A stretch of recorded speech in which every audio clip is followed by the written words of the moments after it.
लेकिन जब आपको इस तरह के क्रिटिसाइज करने वाले लोग मिल जाए ना, तो आप इनसे जान किस तरह छुड़वा सकते हैं, उसका तरीकाकार ये है कि एक मुझे छोटी सी एग्जांपल याद आ रही है। 4 मेंढक थे जिनको हम पंजाबी में डड्डू कहते हैं। वो जा रहे थे तो 2 उनमें से कुएं में से गिर गए।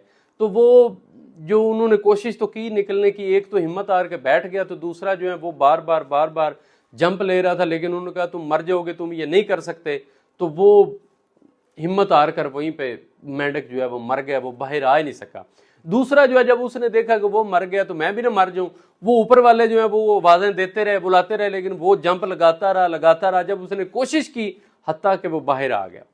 तो 2 मेंढक जो बाहर थे उन्होंने पूछा कि तुम बाहर किस तरह आ गए, हम तो तुम्हें आवाजें लगा रहे थे, डरा रहे थे। तो उसने कहा था मैं तो सुन ही नहीं सकता, मैं तो बहरा हूं, मुझे तो पता ही नहीं आप लोगों ने क्या कहा। मुझे तो लगा कि आप लोग आवाजें दे रहे हैं और तालियां बजा रहे हैं, मुझे शायद एनकरेज कर रहे हैं कि मैं ये कर सकता हूं, तो मैंने वो कर लिया। तो आप अगर इन लोगों की बातें सुनेंगे ना, तो फिर आप जिंदगी में कभी पॉजिटिव नहीं हो सकते। आप यहां से सुनकर यहां से निकाल दीजिए और आप अपने काम में आगे बढ़ते रहिए ताकि आप जिंदगी में तरक्की कर सकें। अगर आप इनकी बातों पे कान धरेंगे तो आप वहीं के वहीं रुक जाएंगे। अपना बहुत सा ख्याल रखिएगा। अल्लाह हाफिज़ व नासिर।